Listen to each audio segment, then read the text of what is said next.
What's up guys, और क्या हाल है तुम लोगों का? I'm tired of suffering. I'm tired of suffering. Yes, मैं वापस आ चुका हूँ ये प्रॉमिस पूरा करते हुए, क्योंकि मैंने पिछले वीडियो में कहा था कि I will be regular.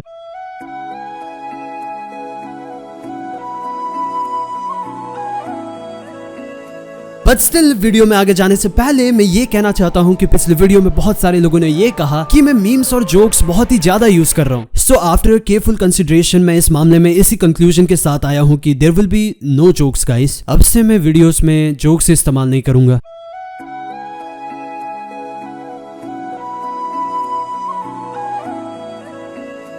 और हाँ, मीम्स भी।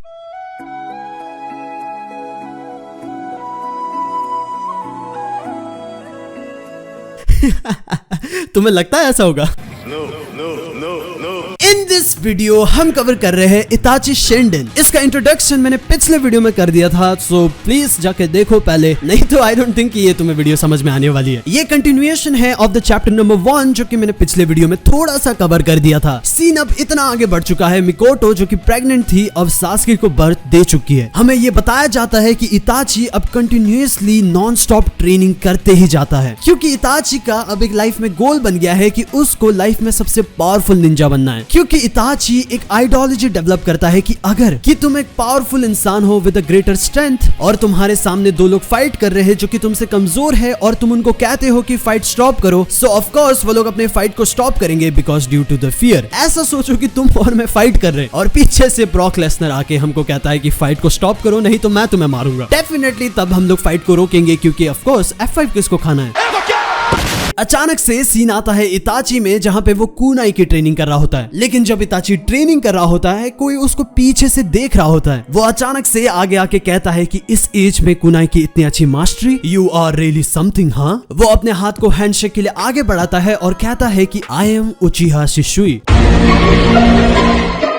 लेकिन इताची कंप्लीटली शिशुई को इग्नोर करता है, ये सोचते हुए कि आखिर एक स्ट्रेंज बंदा इतना उससे फ्रेंडली क्यों साउंड कर रहा है। शिशुई फिर ये कहता है कि जो उसने सुना था वो बिल्कुल सही निकला, कि इताची एक स्ट्रेंज किड है जो कि किसी से बातें नहीं करता, और प्लस शिशुई इताची को एक स्टबर्न बताता है। शिशुई फिर इतने में कहता है कि अगर तुम्हें मुझसे बातें नहीं करनी तो मैं यहाँ से चलता हूँ। शिशुई इताची के आंखों के आगे गायब होता है और इताची बिल्कुल शॉक हो जाता है। इताची शिशुई के ऑरा को फॉलो करता है। वो देखता है कि शिशुई का ऑरा अब हवा में है और इताची को बिल्कुल कुछ फ्लैशेस दिखाई देती है, और इन द नेक्स्ट मोमेंट ये पता चलता है कि शिशुई ने कुछ कुनाई फेंके थे जो कि ऑन टारगेट है। इताची बस मुंह फाड़ के वाह चिल्लाता है, और फिर शिशुई कहता है कि वो हर दिन इताची को ट्रेनिंग करते हुए देख रहा है और अब तो उसको कुछ टाइम भी हो गया है। शिशुई इताची से वापस पूछता है ये कहते हुए कि will you be my friend, और इस बार इताची डेफिनेटली उस ऑफर को एक्सेप्ट करता है। Well done. इन शॉर्ट में ये कहना चाहता हूँ कि शिशुई एक काफी इंपॉर्टेंट रोल प्ले करने वाला है इन दिस स्टोरी। इताची का कैरेक्टर डेवलपमेंट जो कि यहाँ से यहाँ तक हुआ है, शिशुई इसमें काफी ज्यादा रोल प्ले करने वाला है। अचानक से फिर सीन आता है उस दिन में जब नारुतो पैदा हो रहा था, वही दिन जब नाइन टेल्स ने कोनोहा पे अटैक किया था। सब लोगों को उस दिन कुछ न कुछ अनयूजुअल लगता है। सासुके अचानक से रोने लगता है और इताची को हवा में ही एक वाइल्ड एनिमल की स्मेल आती है। In the blink of an eye village के बीचों बीच नाइन टेल्स अपीयर होता है, और जिस रेट में कोनोहा में डिस्ट्रक्शन होती है वो अभी तक का सबसे बड़ा अटैक बताया गया है। Fukaku as being the police head वहां पे यूनिट को भेजने के लिए कहता है और वो कहता है कि वो भी उनके साथ जाएगा।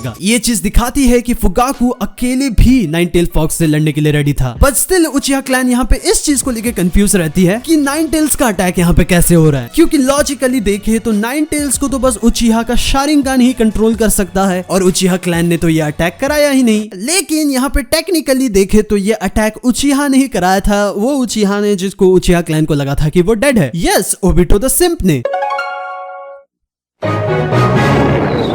लेकिन उचिहा क्लैन को यहाँ पे लगता है कि शायद से कुछ अनहोनी हो गई होगी। लेकिन टेका इतने में एक ऑर्डर लेके आता है कि ऊपर से ऑर्डर आया है कि उचिहा बस विलेज के डिफेंसेस को देखे, क्योंकि ये एक टेक्निकल डिसऑर्डर नहीं था, राइट। सो डेफिनेटली यहाँ पे हायर अप्स का सस्पेक्ट उचिहा क्लैन पे गया था। उचिहा क्लैन के मेंबर्स को अब इस चीज की टेंशन हो रही थी कि कहीं नाइन टेल्स अब उनके घर में ना अटैक कर ले, और एक तरफ उनको उससे अटैक के लिए सस्पेक्ट किया जा रहा है जो कि उन्होंने कभी किया ही नहीं। इसी चीज की वजह से टेंशन उचिहास के बीच में और भी ज्यादा राइज हो गई। सीन सीन आता है इताची में, जहाँ पे वो सास्के को अपने हाथों के बीच में होल्ड करके रखा रहता है, लेकिन नाइनटेल के अटैक की वजह से एक बड़ा सा बोल्डर इताची, मिकोटो और सास्के के ऊपर गिरने वाला रहता है। इताची सास्के को मिकोटो की तरफ फेंक के अपने हाथ में चाक्रा कंट्रोल करके उस बोल्डर को एक ब्लो में तोड़ देता है। मिकोटो इताची के इस चाक्रा कंट्रोल को देख के कंप्लीटली शॉक हो जाती है। आफ्टर ऑल मिकोटो भी एक जोनिन थी, लेकिन जो इताची ने अभी किया वो एक नॉर्मल जोनिन इनफैक्ट करने का सोच भी नहीं सकता। And for information, at this age Itachi अभी तक एकेडमी में गया भी नहीं है और समहाउ वो डार्क नाइट कटता है। एज वी नो कि इस डार्क डे में आखिर क्या हुआ था। अगले दिन हायर ऑफिशियल्स इस चीज को लेके फैसला लेते हैं। डेफिनेटली सारी सस्पेक्ट उचिया क्लैन पे जाती है with some logical reasoning. Ninetales को कोई उचिया के अलावा कोई और कंट्रोल नहीं कर सकता। मिनाटो रिसेंटली होकागे बना था जिसके अगेंस्ट उचिया क्लैन थी। आफ्टर ऑल उनके हिसाब से फुगाकू भी एक तगड़ा कैंडिडेट था। और सबसे इत्तेफाक की बात तो ये है कि डांजो और हिरुजेन ने ओबिटो के एक शारिंगन को देख लिया था।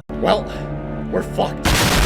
और यही वो रॉक बॉटम थी जो कि उचिया क्लैन को हिट करी। लॉजिकली उचिया क्लैन के हिसाब से उन्होंने तो अटैक ही नहीं किया, लेकिन हमें पता है कि there was a dumb fuck Obito, जिसको फॉर सम नो रीजन ये लगा था कि वो मिनाटो को हरा देगा। You know what? Forget I said anything. To be honest, यही चीज मुझे स्टोरी में सबसे कंफ्यूजिंग लगता है। आखिर क्यों Obito for some no reason ऐसे ही क्यों अटैक करेगा? क्या मादारा ने उसको आखिरी टाइम में ये नहीं सिखाया था कि सही टाइम में सही मूव इस्तेमाल करना है? मेरे लिए तो ये एक छोटा सा बस एक कंफ्यूजिंग प्लॉट है। Well, let's be nice. Let's be nice. We don't have to go there. I mean, you're not wrong. Higher official अब इस चीज के कंक्लूजन में पहुंचती है कि अब उचिया क्लैन को अब मॉनिटर किया जाएगा, क्योंकि उचिया क्लैन एक्चुअली अक्यूज था for the biggest destruction in the Konoha till now. उचिया clan को अब गैदर करके बिल्कुल एक कोने में रखा जा रहा था, जहां पे उचिया क्लैन अब कांस्टेंट मॉनिटर हो रहे थे। लेकिन फिर भी ये इताची के लिए काफी सही लोकेशन था, क्योंकि उनको विलेज के बिल्कुल कोने में रखा जा रहा था, तो अब फॉरेस्ट बिल्कुल पास थे। और पर्सनली इताची के लिए ये काफी सही लोकेशन था, क्योंकि उसको ट्रेनिंग के लिए काफी जगह मिल जाती थी। प्लस उचिया क्लैन जहां से ओरिजिनेट हुए थे नकानो श्राइन, वो भी पास में था। लेकिन उचिया क्लैन के अंदर अब धीरे धीरे खुद ही टेंशन राइज होना शुरू हो गया था, क्योंकि डेफिनेटली उचिया क्लैन को पॉलिटिकली गलत साबित किया जा रहा था। वो डिस्क्रिमिनेट हो रहे थे, और इसमें और मसाला ऐड करते हुए अब उनको फॉल्सली एक्यूज भी किया जा रहा है कि नाइनटेल अटैक्स उन्होंने कराया है। इन शॉर्ट, ये एक डेफिनेटली टू साइड स्टोरी बन के रहेगी, जहां पे हायर ऑफिशियल ये क्लेम करते हैं कि उन्होंने अटैकर के आंखों में शारिंगान देखा था, और एक तरफ उचिया क्लैन को from the deep of their heart पता है कि उन्होंने ये कभी किया ही नहीं। इन अंडर द सीन हमें ये बताया जाता है कि इताची अब 6 साल का हो चुका है और अब वो एकेडमी जाता है। एकेडमी इताची बस असल में नाम का जाता है, असल में वो ट्रेनिंग शिशुई के साथ करता है। लेकिन इन एकेडमी उसको इजुमी मिलती है, जहां पे वो उससे दोस्ती कर लेती है। इताची इजुमी के साथ इसीलिए दोस्ती करता है, पहली बात कि वो काफी अच्छी नेचर की होती है, और दूसरी बात इताची को ये पता चलता है कि इजुमी का भी असल में आइज में शारिंगान है। Well, information to be noted, अभी तक इस मूवमेंट तक इताची का खुद का शारिंगान नहीं खुला। इजुमी के शारिंगान के अवेकनिंग का रीजन हमें ये बताया गया है कि इन नाइनटेल अटैक्स कुरामा ने असल में उसकी आंखों के आगे उसके डैड को मारा था, जब इजुमी बस 5 साल की थी, जो कि अगर टेक्निकली देखा जाए तो